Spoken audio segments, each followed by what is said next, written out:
Hay dos maneras de enseñar la teología.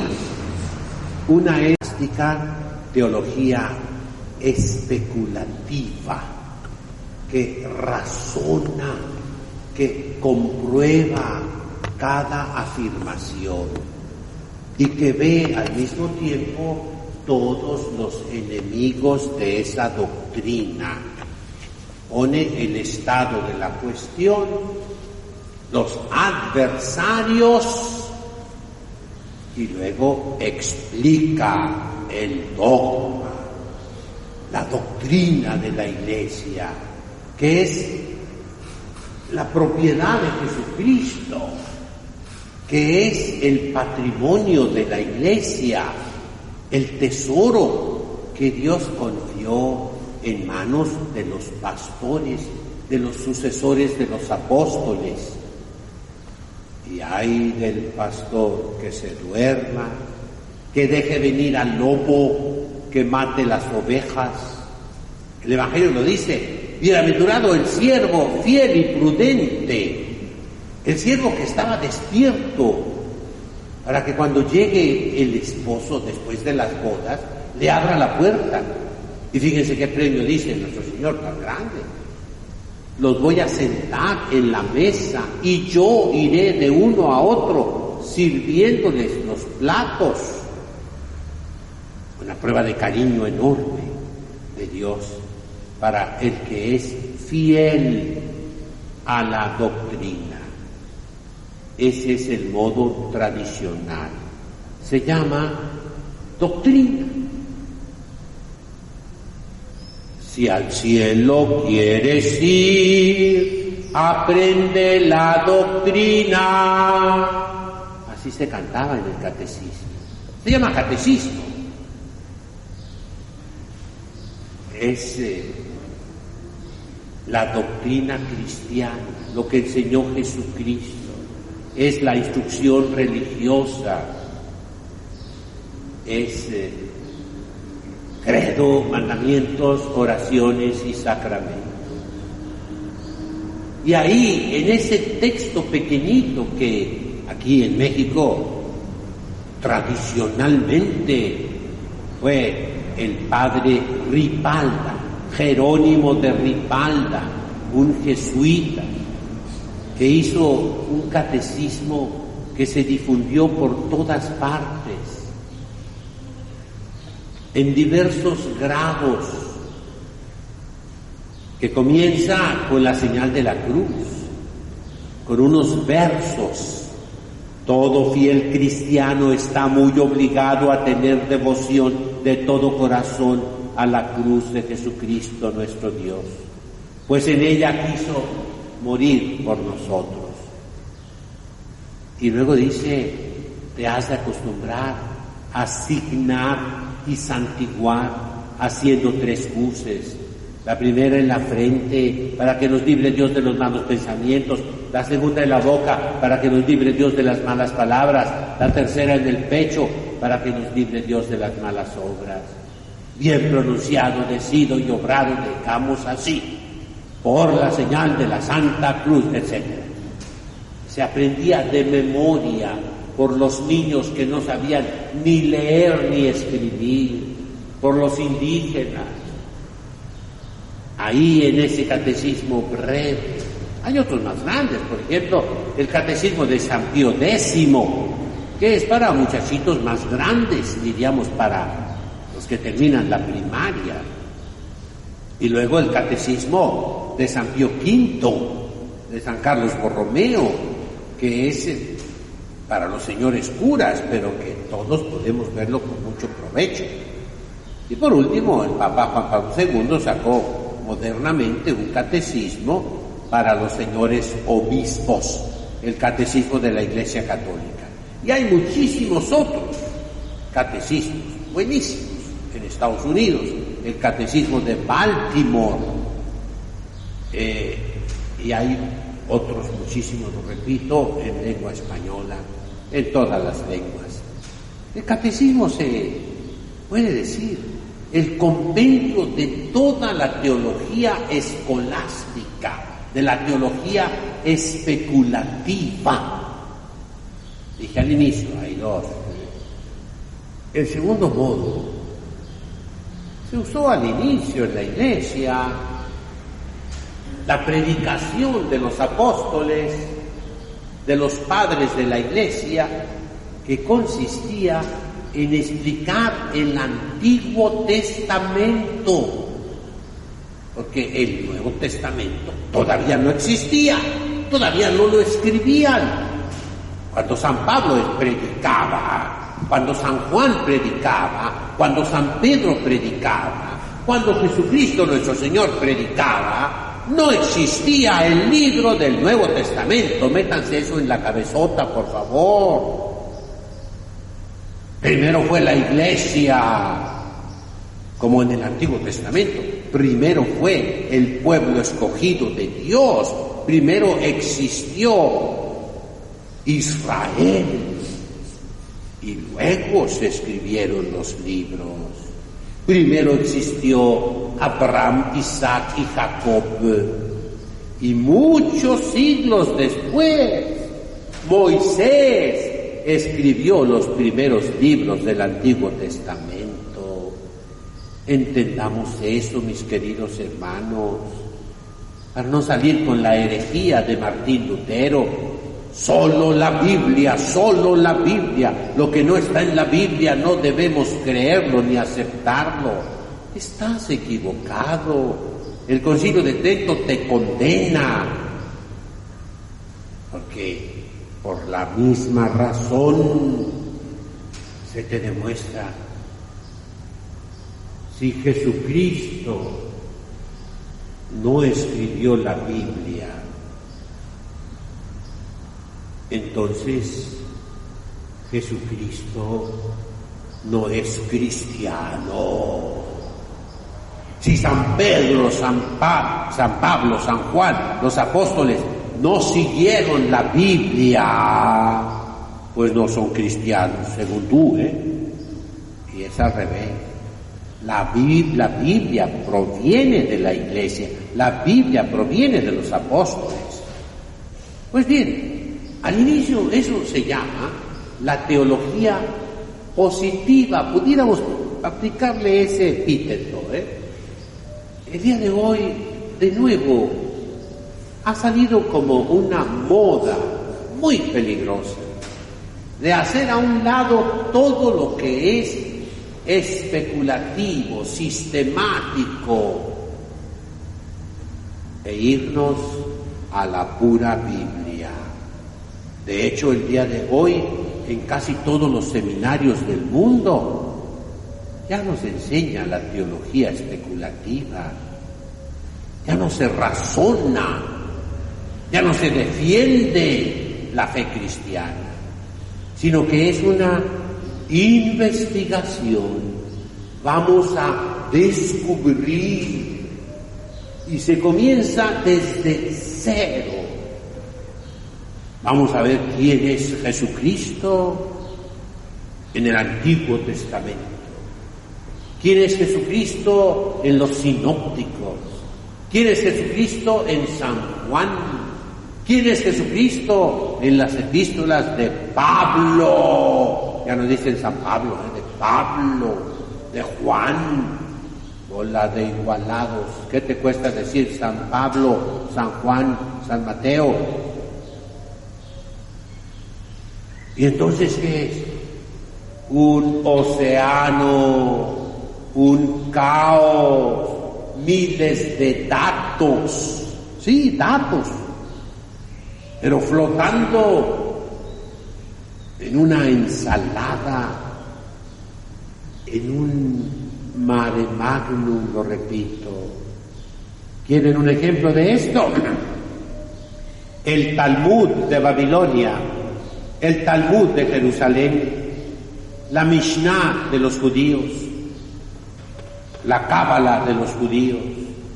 Es una revoltura de todo. Ellos mismos lo reconocen. Estudiar el Talmud es echarse un clavado en aguas peligrosas. Tienen cosas maravillosas, perlas verdaderas, pero revueltas con fango, con lodo, con ceniza, con tizne. La iglesia no fue así. La iglesia comienza poco a poquito a clarificar. ¿Y cómo se clarifica? Razonando. Ya les decía yo, Jesucristo le dejó a la iglesia, aparte de la herencia del pueblo hebreo de Israel, la iglesia es el verdadero Israel. Jesucristo le dio 2 regalos más: el imperio romano, Roma, con todo lo que eso significa de orden militar, sí señor, orden militar. La iglesia es militante, te guste o no te guste. Hay una iglesia triunfante, pero no somos nosotros. Hay una iglesia purgante, pero no somos nosotros. Nosotros somos la iglesia militante. En un orden, existe un sacramento del orden, el orden sacerdotal, y el sacerdote ordena, reglamenta para ir derecho, directo hacia el cielo. Ese orden militar pone en su lugar cada cosa y pone un lugar para cada cosa. El segundo regalo que le dio Jesucristo, el tercer regalo, perdón, es la filosofía griega, sobre todo la filosofía de Aristóteles. ¿Y por qué digo yo esto? Porque la iglesia la adoptó. Platón y Aristóteles, verdaderos genios de la humanidad, que produjo el espíritu griego, el único pueblo. Examinen ustedes todo lo que haya de literatura china, japonesa, de India, de Mesopotamia, Asiria, Babilonia, de Egipto, del imperio azteca, de las culturas americanas. Examínenlo lo que hay y compárenlo con Platón y Aristóteles y me darán la razón. Bueno, si entienden algo, si no, pues ¿qué voy a hacer con ustedes, hijos míos? Estoy hablando a personas que quieran entender. Aristóteles y Platón proporcionan a la Santa Madre Iglesia las categorías. Así se llama el primer libro de Aristóteles. Los conceptos. Eso es lo que Sócrates tomó de su madre, que era una partera.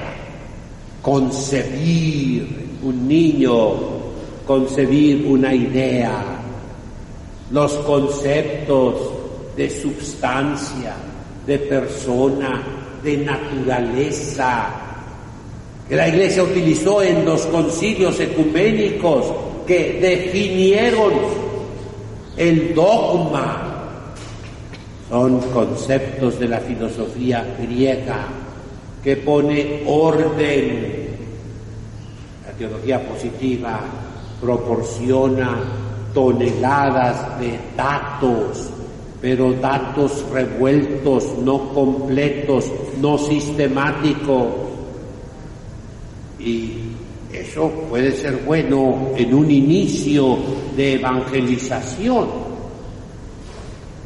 Pero Pablo VI, en su mejor encíclica, Evangelii Nunciandi, ahí proporciona el complemento a la evangelización. Se llama catequesis. Por ejemplo, el movimiento carismático que vino de los pentecostales protestantes, que se infiltró en la iglesia, puede ser bueno para convertir. Sí, no lo niego, mis hermanos. Evangeliza, te arranca del pecado, te acerca a Jesucristo, pero no es suficiente No basta la vía purgativa, de la cual hemos hablado muchas veces. Quitar el pecado no es suficiente. Se requiere la vía iluminativa. Iluminarte, instruirte. Y por último, la vía unitiva, unirte a Jesucristo. Así, la pura evangelización no basta.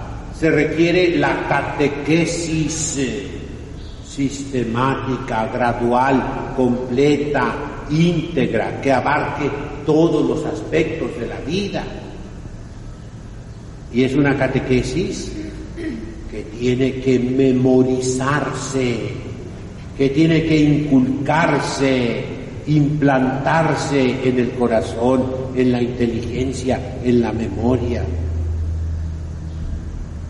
El día de hoy es un caos. En la teología, todos andan a la búsqueda de la verdad y nadie sabe qué cosa es la verdad. No, mis hermanos.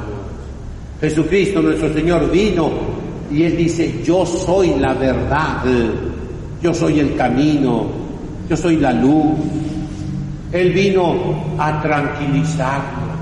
¿Cuándo se tranquiliza el entendimiento? Cuando posee la verdad, entonces descansa y la goza, la disfruta. Nuestro Señor no vino a ponernos en búsqueda de algo que nunca vamos a alcanzar, no. Eso es el hegelismo, eso es la filosofía equivocadísima de Manuel Kant, de Descartes. ¿Cómo comienza Descartes, el padre de la filosofía moderna? Dudo de todo. No estoy seguro de nada. De lo único que estoy seguro es que no estoy seguro. De la duda. Estoy seguro de que estoy dudando. Y si dudo, entonces es porque pienso. Y si pienso, entonces es porque existo. En esa tontera, este pobre hombre funda toda la filosofía moderna. Y de ahí viene, mis hermanos, ese veneno en la Iglesia Católica de hoy. Estamos en peregrinación, caminamos, no sabemos a dónde, somos un pueblo en marcha, buscando. No, mis hermanos, no. Tenemos la verdad, la poseemos, nos la trajo Jesucristo, es un depósito que puso en nuestras manos, es el tesoro de la fe, es el patrimonio de la Iglesia, es la doctrina cristiana, credo, mandamientos, oraciones y sacramentos. Por eso la teología positiva es como las tropas auxiliares. Los romanos no peleaban a caballo, mis hermanos. La legión romana era siempre de infantería. Una primera fila de jovencitos cuyo objetivo era fatigar al enemigo.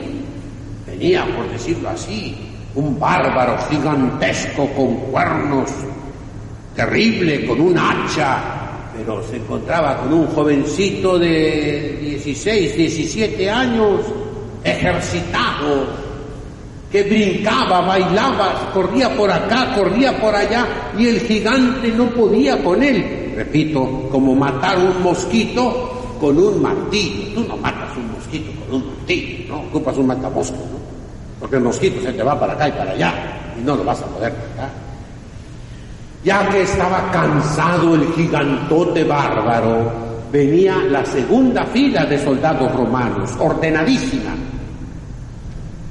Su objetivo era herir al enemigo, que sangrara.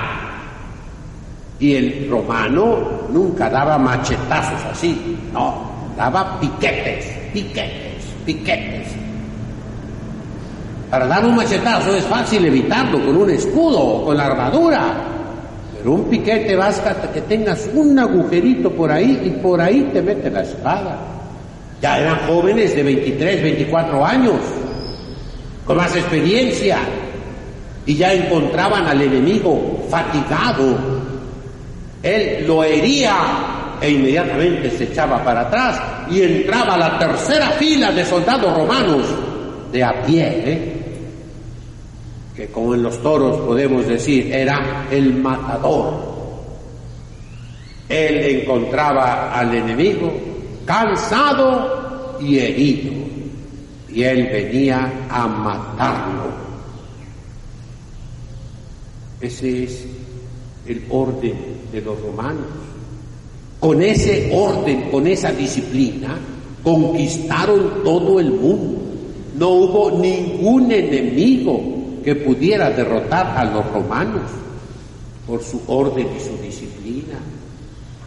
Y es lo mismo acá, mis hermanos. Esa turbulencia en los estudios teológicos es protestante, así estudian los protestantes. Pura Biblia, puros datos. Meten patrología también si tú quieres, pero no hay nada sistemático.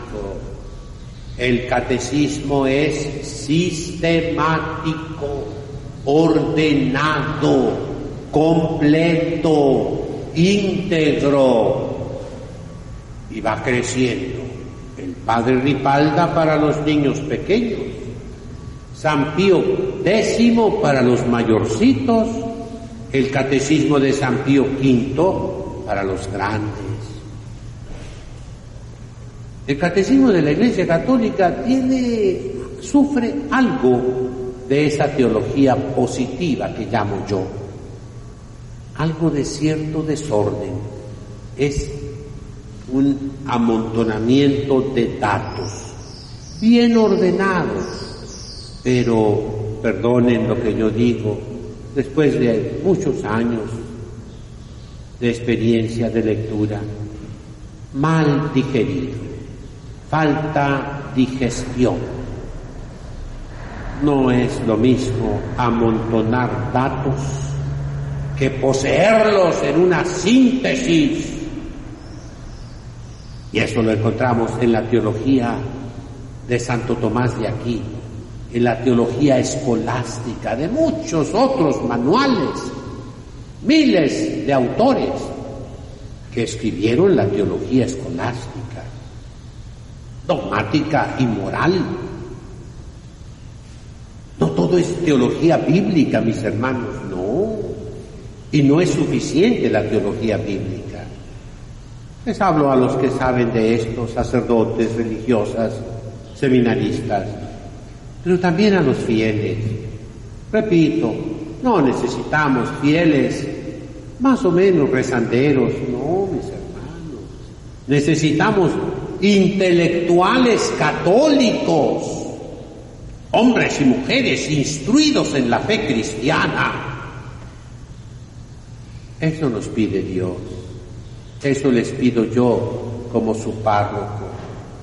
Invito a todas las muchachas que me escuchen a que entren a mi congregación religiosa, para que ustedes puedan enseñar al pueblo cristiano, y si es necesario algún día a los sacerdotes, a los obispos, ser de auxilio a ellos para esta finalidad. ¿Cómo se necesita amar a Dios para acoger los libros? Solamente estando enamorado de Dios te vas a decidir a estudiar, La prueba está que la gente compra cirios, rosarios, imágenes, pero no compra libros gruesos de doctrina cristiana, de historia sagrada, de instrucción religiosa, de historia de la Iglesia, de catecismo para adultos, porque es mucho sacrificio ponerte a leer, ponerte a estudiar, ¿verdad que sí? Es más fácil darse golpes de pecho, darte chicotazos, caminar de rodillas, es más fácil hacer ayunos que sentarte a estudiar horas y horas y digo para los sacerdotes, religiosas y seminaristas, es más sacrificio estudiar el latín, el hebreo, el griego, el arameo, como lo manda el Concilio Vaticano II. Esa es la verdadera penitencia que se ocupa en la Iglesia. En el nombre del Padre, del Hijo, del Espíritu Santo. Amén. Dominus